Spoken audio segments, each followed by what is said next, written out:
All right, guys, welcome back. 1776 or bust. On the table, you see this box, which contains this thing right here. And this is the KINGSLAYER from a company called SWAMPFOX. And, some of you guys may have heard of this brand. I personally never heard of them before until somebody made mention of it on one of my live streams. So I said, what the hell? Let me see what it's all about. And immediately I was very interested in the product. And there's a couple of reasons why, and they're kind of silly reasons. I'm going to zoom in a little bit here. But there are a couple of, really, it's a silly reason. And the reason why was because when I looked at the pricing on this and I looked at all the features of it, one of the things that stood out to me about this that is kind of different from other brands is this comes with an option of getting it in green, and it doesn't change the price. So that was something that caught my interest. And sometimes it's little things like that that to me means something. You know, for you, maybe not. Maybe you don't care if it's red, green, purple, pink, whatever. But I honestly wanted to try a green optic because I've never had one. I mean, I've had a red one and now I have two more and they're red, but never green, and not having to pay anything extra for it was even better. That was a bonus. So I went ahead and I purchased this. Again, the MSRP on these things are about $220. So you can get them a little bit cheaper depending on where you go. Definitely below $200. And that's a good thing. Now, would I say that this is the most sophisticatedly built optic on the market? Probably not. I would say that it is probably in line with some of the more affordable optics, one being the Vortex Venom, which again isn't necessarily cheap, but at the same time, it is definitely affordable by most people's standards. Now, just to kind of go over some of the features of this thing before we start looking at it and taking some pictures that I've taken on this, one of the things that I did want to talk to you about are the options that are given with this optic. So you can get a red dot, which is a 3 MOA red dot. You can get a red circle dot, and what this is here is the green circle dot. And it's kind of interesting because the dot in the middle stays at the 3 MOA, but then the actual circle, I think, is something like a 32 MOA. So it's a pretty large circle that encompasses the dot. And, for me, starting out with the red dot, I felt this would be a good option to use just for the simple fact that, the handshake. And I also wanted to make sure that, I was somewhat accurate. And I've got to say, it was a pretty good day of shooting. And if you didn't, you should check out my Masada video, the second one, because I actually had this mounted on the Masada. And I'm happy to say after 450 rounds, I had no problems with this, like zero problems, which was really good. Now, some viewers actually made the comment that the right screw here was coming loose. And I'd be 100% transparent with that. It was. And it was because I never put any Loctite on it. I just cinched them down with the Allen wrenches that they came with and left it at that. And then every once in a while, I'd actually go and retighten it because I knew at some point I was going to take this off, review it. And I also wanted to try out some of the other optics that I had. So now that gun no longer has this. So that's why it's on the table here in front of you. Now, some of the interesting things about this particular gun is that the platform, I guess you can say, you can see the two dots there. It's exactly like an RMR. So any gun that can mount an RMR or a plate that is standard for the RMR, you can use this with, which I think is pretty much, I really think that's where it needs to go. And I think the reason why is because then you reduce the amount of different plates you need and what gets thrown in a box and what's available and what's not available. So I think that's a very good idea to really have that same footprint like an RMR, like a Hollow Sun, and now the KINGSLAYER as well has the same. Again, it's made out of aircraft aluminum, so it is a fairly light optic. It's not super heavy. And again, that's depending on what you want. If you want a heavy optic or if you're using this for competition, I guess. Again, I don't know. I'm not an expert in it. But overall, it's 1.8 inches in length, 1.1 inches wide. It's an inch high, and it weighs approximately 1 ounce. So that's pretty cool. Now, if you go with the red ones, it goes and you get the ruby red multi-coating on the front and the back. On this one, since it's green, it's actually a silver coating, which it's hard to see. You can't really tell. But in certain angles, you can definitely see like a silver coating on it, which I'm assuming works better for green. Again, don't know, but I'm just going to assume on that one. Supposedly it is fog proof between the lenses, so there's no worries about seeing the dot and getting condensation built in between. So I guess that's a good thing because, you can see your dot or your big circle that I have on here. And it's also supposedly anti-scratch and hydrophobic. Now, I haven't taken anything to scratch the lens and I didn't throw it in water. So as far as I know, if that's what it's saying, I'm going to leave it at that. Again, you can adjust everything for windage and elevation. So it just takes a little bit of like a screwdriver, or it comes with this. Let me see where it's at here. It's somewhere on my table. I don't know. It's somewhere. I don't know where it is right now. It's somewhere on my table, which I can't find. But there is a little thing that comes with this, and you just turn it whichever way, up or down, left or right. So it's all about what you're shooting at and what you're looking at. When this came from the factory out of the box, it was fairly zeroed in. There was a little bit of a change for the elevation, but other than that, it was pretty much good to go. Again, some of the other things, the diameter of the lens is 22 millimeters. So again, it's not a fairly large lens, or at least a window here. Now, some people like that, some people don't.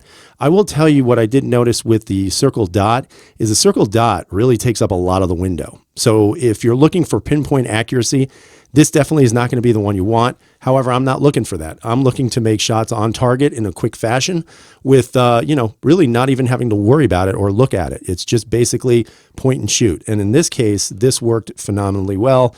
Again, check out the Msrp video and you can see the results of that on there. One-time magnification. So again, there's no magnification, but I don't think you'd want one on a pistol, although that might be kind of interesting, I guess. And one of the things they put on their website, which I'm reading right now, is that it's supposedly shockproof, and it's up to 800 Gs of force. So I don't know how you measure that, but I'm assuming that a reciprocating slide on a handgun would measure less than that, because this maintained at 0 for 450 rounds. Yes, the screw did come out, but again, that has nothing to do with this. It has something to do with me. But more importantly, after 450, there was absolutely nothing wrong with the sight. Everything worked phenomenally well. Again, supposedly waterproof down to 1 meter. I really don't know if I'd want to soak it, but again, it's claiming that it is.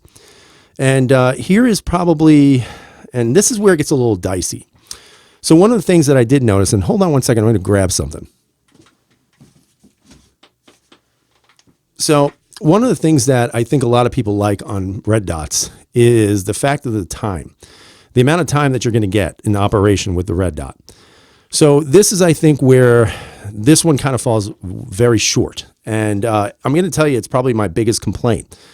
I mean, overall, it functioned very well. No problems with it. The light is extremely bright. It does not get washed out. There's 10 different settings on brightness. So it's basically everything and anything you'd want in an optic for your handgun. It's built fairly well. It's a little bit wider, I would say, only because of the actual door here, which is where the battery is stored. So if you look at I guess you could say the way it's built, it sticks out a little bit more on this side here. So when you do put it on your gun, you'll notice that's a little bit wider of a footprint than, let's say, that Vortex Venom. However, it is also a little bit shorter. It's a little bit more what I would consider aerodynamic, even though this isn't going to be, falling from a plane or something like that. But at the same time, it fit very nicely on the Msrp. As a matter of fact, it sits lower than the Holosun, which is kind of interesting. But here's the biggest problem with this sight.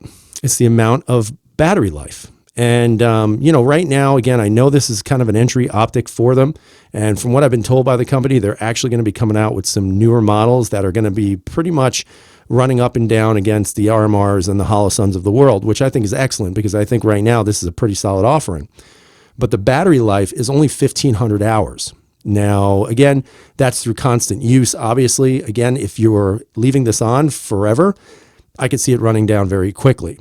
However, that is kind of a no-no in regards to some people. Some people say, well, 1,500 hours is not that much. But again, it is, you got to think about it. If you're constantly running this on the highest setting, yeah, it's going to drain the battery, no doubt. However, if it powers down, if you shut it off when you're done using it, I think that's also something that you have to consider. Now, one of the other things that I noticed that there is no, as far as I know, nothing I've seen about any kind of wake up or anything like that. I'm just trying to double check because I want to try to give you as many facts about this as possible. But everything that I've read so far, I haven't seen it. Let's see. It lasts up to 1,500 hours before swapped out via side tray. KINGSLAYER shuts itself off automatically after 4 hours with a brightness adjustment. So I don't know if it's shake it, if it goes on. I can't seem to find that information. As a matter of fact, I shut it off, so it's not going to go on. But if I shook it, let's see. Yeah, it doesn't do anything, nothing. So even if I drop it, it doesn't shake itself back on. So that would also be something that you'd have to consider, that if you are taking this gun with you and you leave it on and you're holstering the weapon, you have to remind yourself that in 4 hours it's going to shut itself off. Now, again, could that be a problem? Maybe. For some, it probably will be. And for others, it may not be that big a deal because maybe you're not carrying your pistol for 4 hours. Maybe you're carrying for an hour at a time. And then you can always adjust the brightness. You can always adjust the setting in regards to, making it brighter or less bright. And then ultimately shutting it down when you're no longer needing it. Again, it's entry level, guys. This isn't the most sophisticated optic on the market. We know that. Obviously, it doesn't have as many features, but I guarantee you that if it had features like a Holosun or an RMR, the price isn't going to be as user-friendly as this is right now. So for every positive, there's always a negative. In this case, it functions extremely well.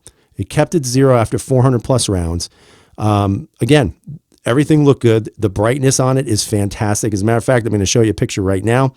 And in the picture, you're going to see what it looks like outside in daylight. So there were some questions initially. How would it work? Would it get washed out? And I can tell you just from looking at this optic in the daylight, it definitely does not. So I'm going to turn it on. I don't know if you'll be able to capture this. Probably not. Probably not. Where are you, Dot? There you are. And you can see it flickering. And again, that's because of the camera. That's not because of the optic. So just keep that in mind.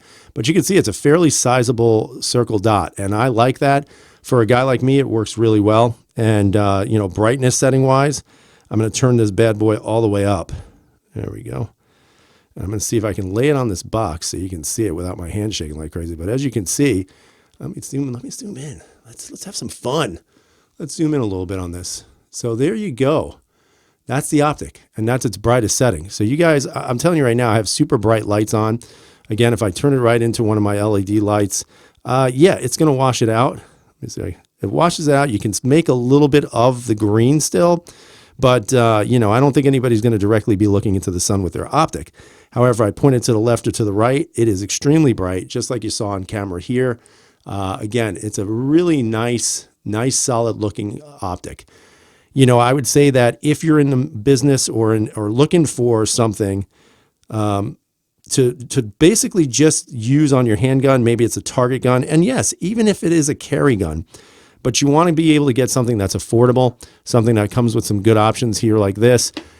This is pretty much a good choice. I would say that right now, I'm very satisfied with this. I like the way it was designed. I like the size of everything, including that circle dot. As a matter of fact, because I like this so much, I actually wound up selling my Vortex Venom because this is going to be replacing it.